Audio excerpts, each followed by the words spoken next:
Yeah, you hit record. There you go.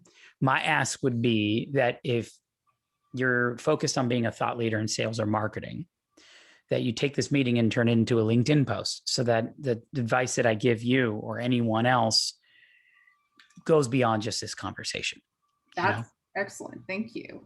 It's a return on investment for me because it gets more people to potentially see me as a resource for knowledge because I love to help people. But more so for you, it also give you a chance to reflect on this and distill it down into helping your colleagues and teach you to give in that same way. So that's my only ask for today. Yeah, of course. I'll be sure to post this later. And I mean, I could always use some content for LinkedIn. I'm never sure what to post there. Fair. Yeah. So before we get started, I'll introduce myself a little bit. So, of course, I'm Sasha. I'm from the San Francisco Bay Area. Hi. And I'm a double major in marketing and political science at UW, as well as a minor in French. I'm very interested in the intersection between the environment and policy and business, and learning about the interactions between entrepreneurship and activism. So thank you again for making time to talk to me. You're very welcome. Mm-hmm. All right. And so I have a few questions for you. I noticed that you've started several companies on your website. So how does entrepreneurship interact with sales? I want to make sure I answer this correctly. Uh-huh. Is your future job going to be in the marketing realm or in the sales realm? Yeah, that's up in the air. So I'm interested really in anything, probably more marketing. Yeah. Okay. But yeah. So re-ask that question one more time. I'm ready to, that's an important distinction. Yes, of course. So you've started several companies in the past. What would you say is the interaction between entrepreneurship and sales or marketing? There you go. Entrepreneurship, sales and marketing. I find that there are two different engines. Sales, marketing, and product are kind of the three engines, the three circles of the Venn diagram people love to draw when they're starting a company. And I find that, product encompasses what you're building. Marketing is more the engine around go to market. Like, who are you targeting? What are they buying? Why are they buying it? And sales is the actual manual revenue engine around the driving the revenue. Marketing is building the funnel. Sales is converting that funnel, and it's the metrics. It's not pipeline. It's MRR completed. Now they're overlapping. They're all overlapping, right? Sales and marketing. So I always find it confusing when I see those circles. So I'm glad that you said sales and marketing, because my first thing is I don't think sales and marketing are two different teams. When I think about entrepreneurship, at the end of the day, you have a product that you are assuming this is who wants it. The W's, who wants it? This is what they want, and this is why they want it. And you have to choose how to communicate that message to the masses.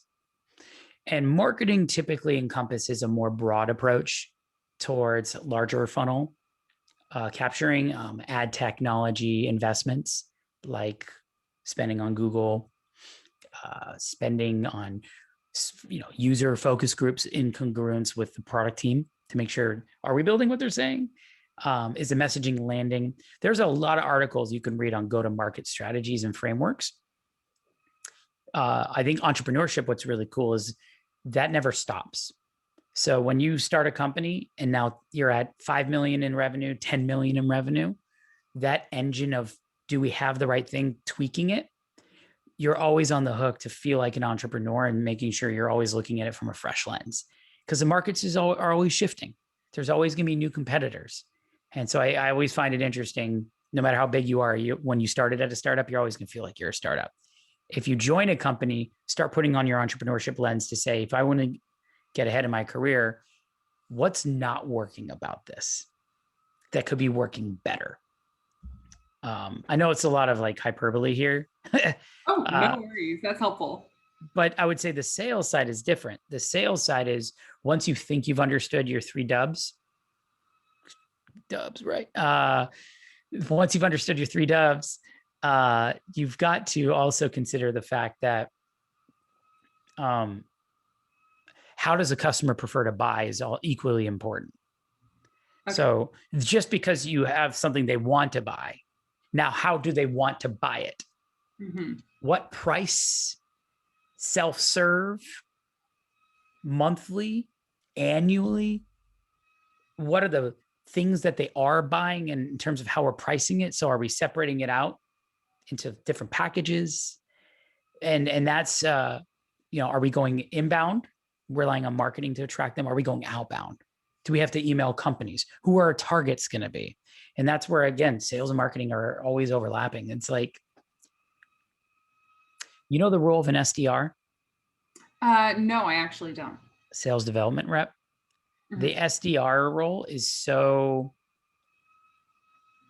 SDR, sales development rep, is job, or an XDR, because sometimes they're marketing development reps, sometimes they're called other things, business development reps. Their whole job is to try to run the tasks that it takes to get someone's attention and set up a meeting for an AE, right? For a salesperson. Mm-hmm. And those people sit perfectly in between sales and marketing, right? They're doing manual work, writing content and copy and sending it to a volume of people, messaging. And they're doing that messaging with keywords, lists, but it is a sales role, but it's also very much like marketing. You're coming up with content, seeing if it resonates, and then checking your conversion rates. It's a high volume play. I think that's the best role you can ever take if you're someone who's trying to answer that question in entrepreneurship, right? What does entrepreneurship mean from the lens of sales and marketing? Go work as an SDR and you'll find that answer. For a startup or a smaller company. If you want to work for a bigger one, at least come in from the perspective, as I said before, that you're on the hunt to figure out a way to improve the process, not just be a cog in the machine. Excellent. Thank you. Yeah, I've always been a bit curious about the distinction between marketing and sales. It's often not very well defined. So thank you very much for that. Well, this is my tip here. Be very careful, because it's not well defined. There's a lot of room for contention, infighting. This is something that's very important in business and sales. Whose job is it to do this thing? And if it's their job, how are they being paid for it? And if someone's impacting their job to get paid, you butt heads. If sales and marketing, the lines aren't very clear on who owns what and what the incentives are, there could be a lot of fighting. So the whole goal is to really share the incentives across the entire sales and marketing team, or at least have an understanding that your partner might have a different incentive than you, and that doesn't take priority of yours. It's always a collaboration. But sales and marketing, I find to be very important that they're aligned. And if they're not, make sure it is. Like, there's no option. Like, either get it aligned or get it aligned. Yeah. Otherwise you're going to step on each other's toes. Yes. All right. Yes. Well, thank you so much for that. That's actually, I've worked at a couple startups, and that's been an issue, is the lack of definition between roles and accidentally taking on too much of another person's job. Good. So another question I have for you. So this kind of is a little bit more about you, but it seems that you worked in tech. How did you get involved in sales from tech? My first job as a tech recruiter made me think, let's do more research around technology so I can sell my recruiting services better. Then my company goes, hey, if you ever want to do projects on our website, feel free if you want to flex that muscle. So I could say on calls, yeah, I've done front-end development. And then after that company, I decided to start my own agency doing front-end development because the money was better than what I was making as a recruiter. Yeah. But I realized through the process, I was having to sell. Mm-hmm. I'm an entrepreneur. I'm building WordPress websites. How am I going to find customers? Referrals, outbound, emailing. So I naturally had to build my own business pipeline. to the point where I'm like, oh, if I'm doing this, what ended up happening is I enjoyed less about running a business and more about attracting people to finding what they were looking for. And for the people who weren't able to buy my business, I was spending a significant amount of time referring them to people with no kickbacks. So, hey, we're not the right fit for you, but I got like 10 other friends of mine that can help you, you know? And so I started realizing I was just happier being in the broker rather than the owner. Yeah. And a broker with a W-2 to boot.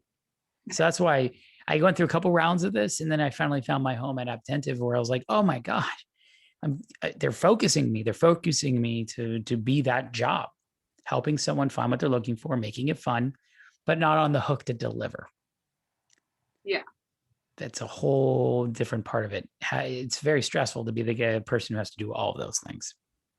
Yeah. So more the front end entry stuff. That's right. Getting it. Not the getting the accounts. Mm-hmm. And so I never envy a CEO's job. You know, hats off to CEOs out there. And it's part of why I'm not really interested in really starting my own businesses, but rather partnering or helping entrepreneurs with theirs. Because at least I can stay focused on where I'm good rather than trying to spread myself thin where I'm not. Yeah, that makes perfect sense. And so moving on, this is also kind of related, but it's jumped out at me on your website and I wanted to know more about it. So you spoke at the White House. Yep. And that was about cannabis. So what did you talk about and how did you end up there? So I built up the largest tech platform, a tech community with a partner of mine, Mr. Green, right? Green and red. And it was Mr. Green, green with an E at the end. So not truly the color, but just forget the E at the end. It's close. And he always wore green and I always wore red. It was great. So yeah, we were the Christmas duo. Our technology community for people in Seattle grew so fast, so much that we got the attention of Meetup.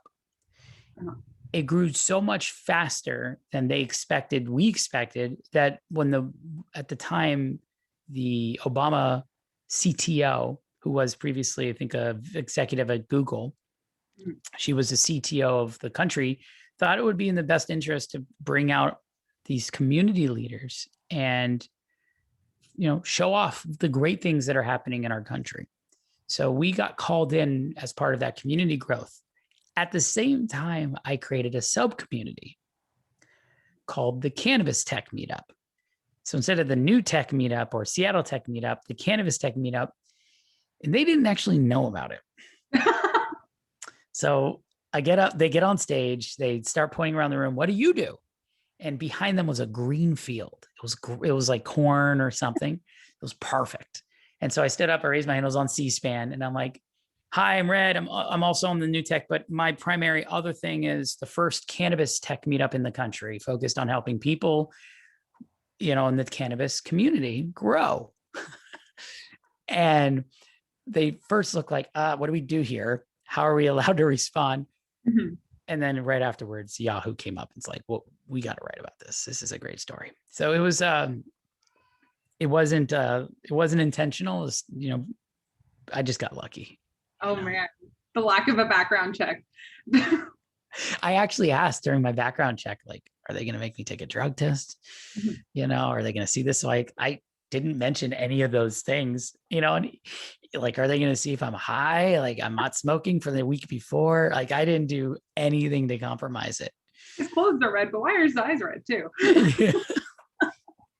I took so many napkins, mints. They had branded Hershey Kisses and toothpicks. And I'm like, all this is coming home with me. Yeah. So I have a little box of like White House shit because I don't think I'm ever getting invited back there. Maybe it's a good thing that it cycles every now and then. Maybe they'll forget. That just sounds like every episode of The West Wing where... That's where it was, by the way. We got to go into the West Wing. So I got to go into the offices that were in the West Wing, you know? That picture of me going, you know, standing there in front of a podium was actually one of the spots that they have in the West Wing. So it was like really cool. This is the decision room where they have a long freaking table and they all sit around talking about West Wingy stuff. That's excellent, though. That's so cool. I really wanted to hear more about that. All right. Happy to share. Thank you. Yeah, it just jumped out so much at me. Everyone asks. It's all right. It's like, what? I'm like, I won't take for granted the fact that I got invited to the White House. Like that never happens. Ever. Yeah. Did that actually help you sort of build up any more clout or clientele after that? Yeah. My biggest regret and advice to anyone is when you build a community, always stay focused on what your goal is as to why you built it. I got so excited that the community was growing that I forgot my original thesis was I want to build this so I can find viable tech companies to invest in. And I never pulled the trigger soon enough. I missed a lot of great opportunities. It's still not too late. But I pointed my friends to those opportunities. So I hooked up a lot of people, but I didn't walk away with much more than great memories, great stories. So that was an example where I was a little too give first, which is not actually a bad thing, but I never really focused on what I was going to get. So this isn't a bad thing. But my advice to anyone else is if you're going to be in a position where you give, just stay focused on why you're creating that community. And never forget. Mine was to give first to find an investment, and I never pulled the trigger on the investment because I was too focused on the growth. Like, oh, I'll get to investing later. Yeah. And now you're on Apptentive. Yeah, no, I was doing that while at Apptentive. Oh, so, I see. Yeah, that all happens at the same time. Yeah. I was wondering a bit about that because now in the age of social media, everything we do is online. It's very visible to the public and anyone who wants to know. So did your different interests and different work ever conflict with each other or close any opportunities? Good question. My CEO, when I first got hired, knew I had a lot of interest in building communities and continuing to maintain that because I had, at the time, one of the largest communities in Seattle around tech companies called Startup Seattle, no longer around. The city acquired it and got rid of the domain name. So what happened was Startup Seattle and all my other side meetups, Lean Startup Seattle, Woman in Tech, I had a bunch. And he's always said was, as long as you can hit your goal and your numbers, don't stop this. Because I think it's important for our customers to see that we have a good culture here where we're all about helping the community. Maybe you can help us build our product management community. So I helped out. I used some of my skills to continue to do community, something called Appy Hour, right, for our customers. And so, and he was always just very much like, look, everyone has a job, but there also are passions that might be outside of that job, and we don't want to ever quell that. So he was always a big fan of me continuing my community work.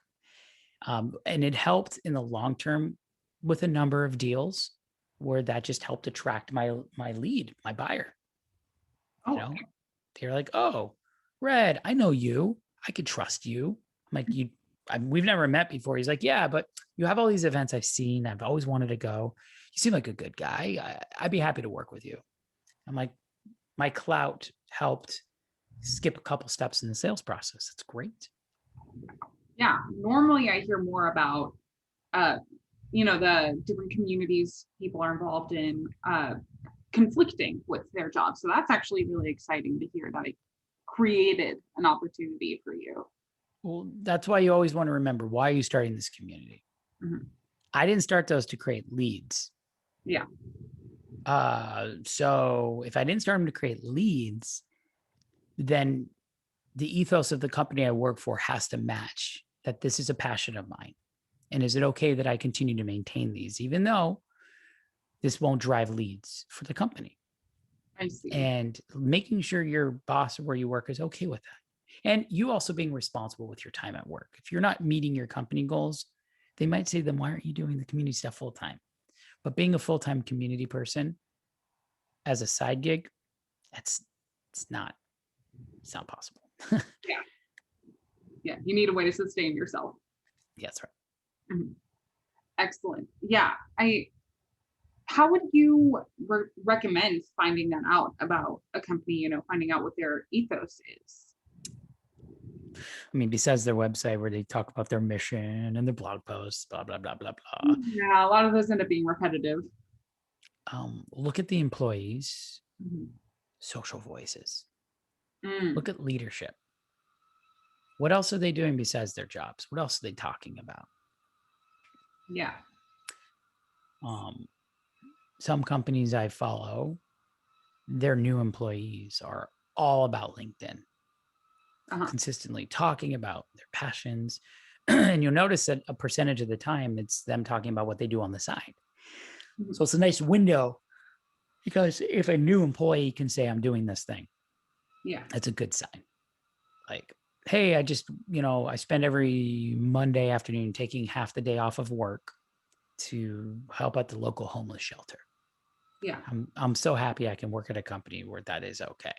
I see stuff like that on LinkedIn all the time. That's good to know. I've never thought of LinkedIn as that type of tool. But Oh my God. Okay. Tip number 2, you got to focus on your own personal brand, yeah. and LinkedIn will help you be a good medium for that in the professional world, Hmm. because you want to always make sure that you're not just the company you work for, but that you're your own person. Hmm. And that day at that company will end. Someone else is going to go, so who are you? And what can you do for me? And without that virtual network, without that brand, it's harder to catch them up on that. Right. And also that brand creates a network of people that will say, I'll help you. A number of people I know lost their jobs who had a brand on LinkedIn just said, hey, I lost my job, and they got offers right away. So your brand online should be 80% give, 20% take. You're writing articles that have nothing to do about your leads. They're forcing you to write about ways to help others Okay. without pointing back to you. It depends on your role. If you're a marketer whose job is to do that, that's different. I'm saying you as a brand, the Sasha brand, Hmm. SG. What's SG about? Right? Yeah. I've been trying to define sort of what a brand is when it refers to a person, because my knowledge of what a brand is often in reference to a company. So, how would you describe self-branding? Is it just your interests, or uh, is it, yeah, what is it? Is it your skills, your interests, or how would you define a personal brand?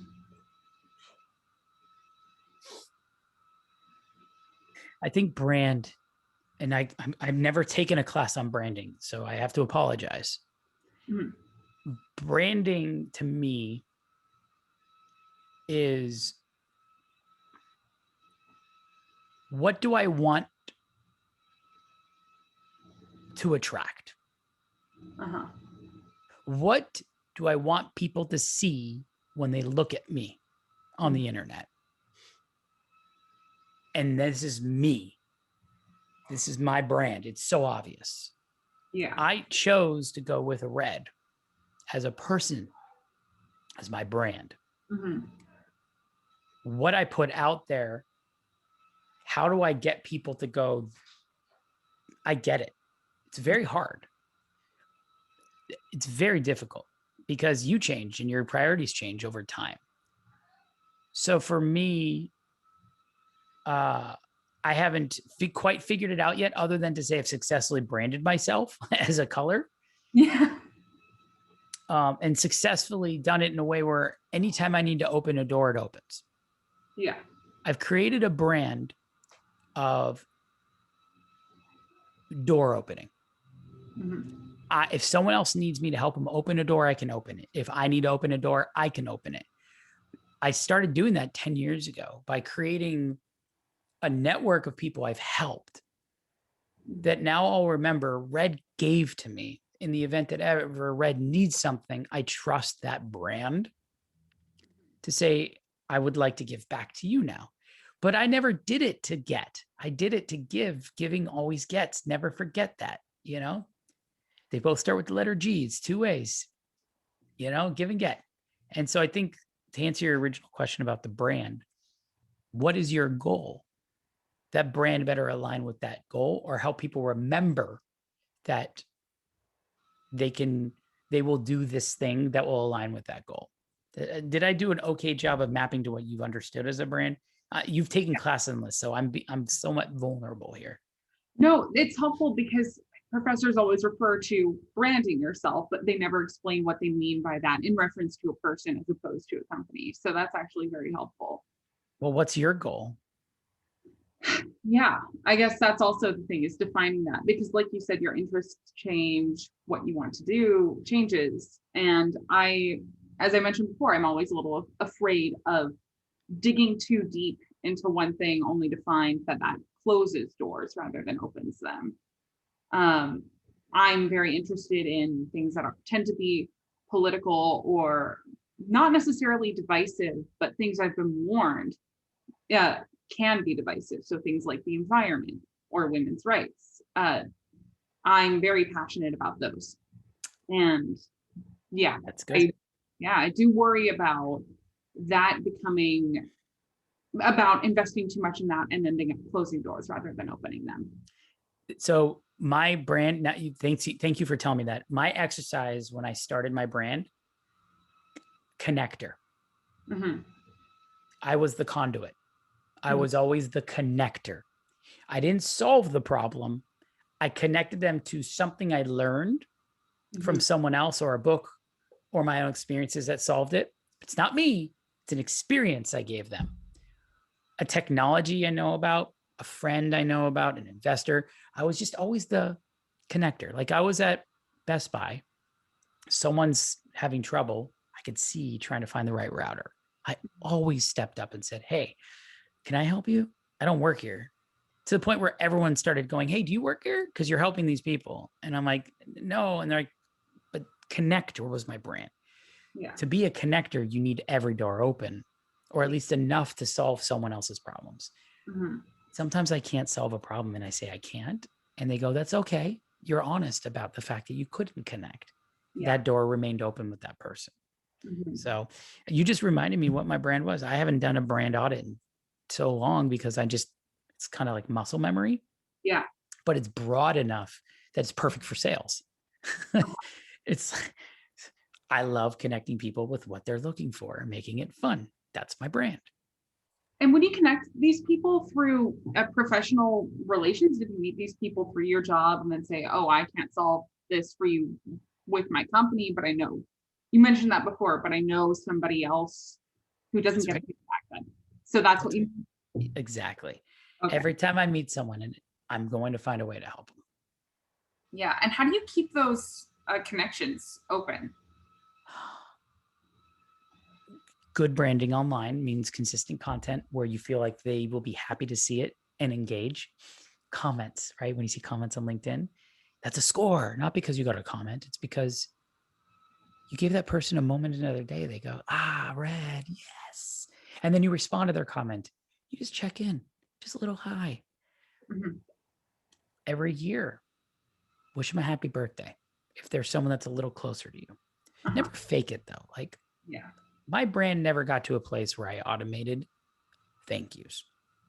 Yeah. I was always authentic in the rule of 100, right? You should never have more than 100 friends because otherwise you're not really friends. Yeah. You know? So for me, I always try to maintain a respect around my handwritten cards, not paying someone to write it for me and sending it.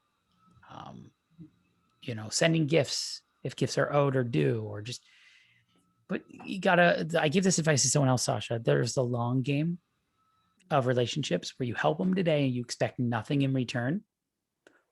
But no, in 8 years from now, they're going to remember that good engagement. And then they're going to be like, Red or Sasha, hey, do you want to catch up? Yes, Sasha. What's your agenda? I got a lot on my mind. I just wanted to have to shoot the shit with someone. Last time we talked, I remembered it was a good conversation. Sure thing. That door remained open and the medium was LinkedIn to stay connected, to reopen it. I like LinkedIn for that reason. Twitter, whatever your channel is, you choose. Yeah. Thank you. I guess I never really thought of LinkedIn as a truly social platform, but that makes sense. I can reach anyone I want Yeah. through LinkedIn, but if they're not a connection, it means I didn't do a good enough job opening the door. So then in that case, I find someone who can, or I use my previous experiences to do it. Hey, we've never met, but I'm a leader in this category, needing help with something I can't solve that you can.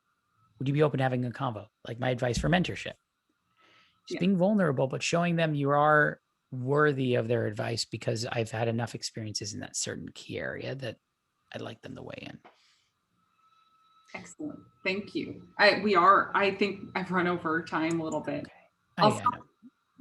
I'll stop the recording, but I have a few more questions to ask you. No, keep going. You can keep going. Well, 10 more minutes.